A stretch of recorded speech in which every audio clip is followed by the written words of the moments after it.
लासवाल इश्क, जो इश्क की डेफिनेशन सिखाने चला था, खुद एक नेशनल डिबेट एंड बहुत बड़ी कंट्रोवर्सी बन चुका है। लाजवाल इश्क, आपने इश्क के नाम को बदनाम कर दिया। यहाँ पे डॉक्टर सुबैल इकराम इस प्रोग्राम के खिलाफ अदालत में भी जाएगा इंशाल्लाह। पाकिस्तान की नौयत का घटिया तरीन शो जो है वो लॉन्च होने जा रहा है। एक ऐसा शो जिसे कुछ लोगों ने Indian Splitsvilla and Turkey love island show की थर्ड कॉपी क्लेम किया।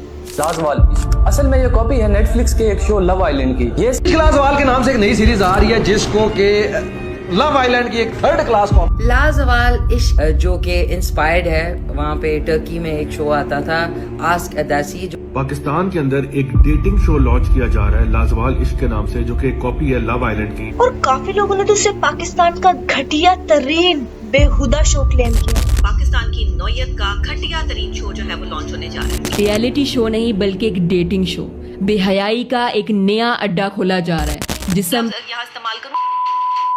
लाजवाल इश्क या इश्क लाजवाल या इस तरह का कोई बेहुदा सा नाम रखा। और सिर्फ शो को नहीं, the host of this show Ayesha Umar को भी बेहुदा कहा।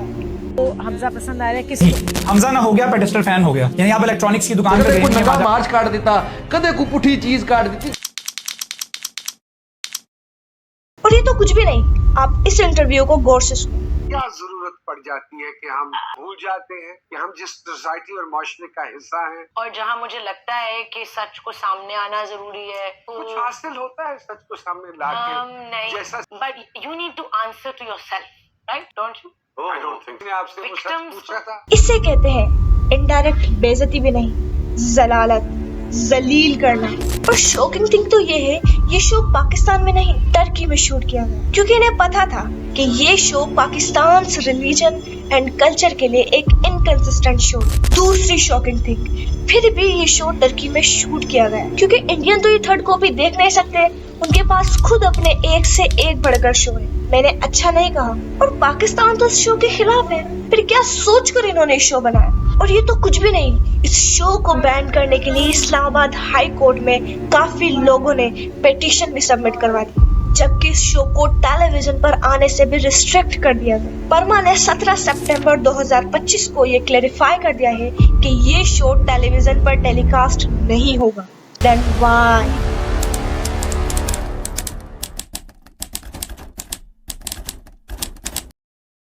फिलहाल हम इन सारी सच्चाइयों पर से बाद में पर्दा हटाएंगे।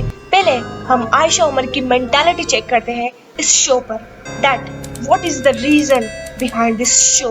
मैंने रीजन जानने का कहा, बाकी असल रियलिटी हम बाद में देखेंगे। जो मुझे सही लगता है और जो मुझे सच लगता है, और जहाँ मुझे लगता है कि सच को सामने आना जरूरी है। कौन सा सच दिखा रही हो? ये बेहूदगी जो तुम्हें ठीक लगती है?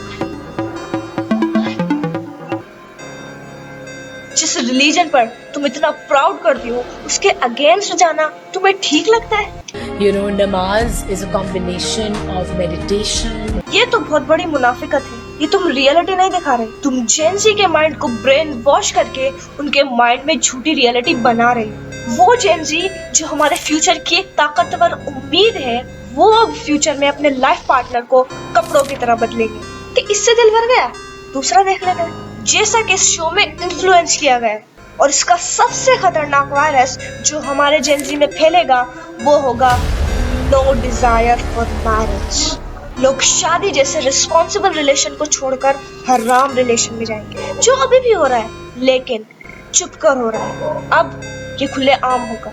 इस शो में इस घटिया चीज को इन्फ्लुएंस कर दिया गया है, और ये अभी भी हो रहा है। ये मैरिज इशू एक बहुत ही सीरियस एंड इम्पोर्टेंट टॉपिक है। इस पर मैं एक सेपरेट से वीडियो बनाऊंगी with a strong evidence and search. मेरी अगली वीडियो उसी पर आने वाली है, तो चैनल को भी सब्सक्राइब कर लो ताकि तुमसे वो वीडियो मिस ना हो जाए। तो आप अभी से ही हमारी फ्यूचर जनरेशन को प्रिडिक्ट कर सकते हैं। वैसे बड़ी हैरत है, इंसान इतनी गालियां सुनने के बाद थोड़ा तो सोचता है, लेकिन वो कहते हैं ना, जो गलत काम करने का आदी हो जाए ना, उसे फिर क्या ही गलत लगता है। और जहाँ मुझे लगता है कि सच को सामने आना जरूरी है, जो तुम्हें ठीक लगता है, वो नहीं जो रियलिटी। और ये तो कुछ भी नहीं, आप ये सुनो। बड़े हो गए थोड़े से। हम सब लोग बड़े अच्छा लग रहा है, बड़े हो यार, दुख हो रहा है। आप कह रहे हैं बड़े होकर क्या बनोगे? अब इस पर मैं क्या ही कहूँ, मुझे एक ही डायलॉग याद आता है। छोटी बच्ची हो क्या?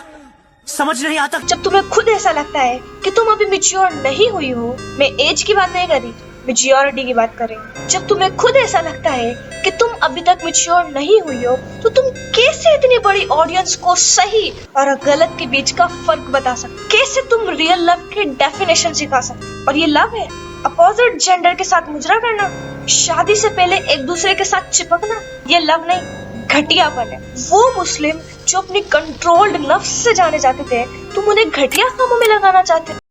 कसम से नहीं। कुछ तो बताओ। अरे अगर ये सब करना ही है तो शादी क्यों नहीं कर लेते?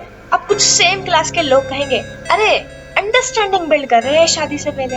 अंडरस्टैंडिंग? ये बच्चे जिन्हें खुद अंडरस्टैंडिंग नहीं है, अगर होती तो आज इस शो में नहीं होते। और ये अंडरस्टैंडिंग क्या ऐसे बिल्ड की जाती है? तुमने तो एक अंडरस्टैंडिंग के लफ्ज को ही गंदा कर दिया। अंडरस्टैंडिंग होती है क्वेश्चन से, डिस्कशन से, इस घटियापन से नहीं।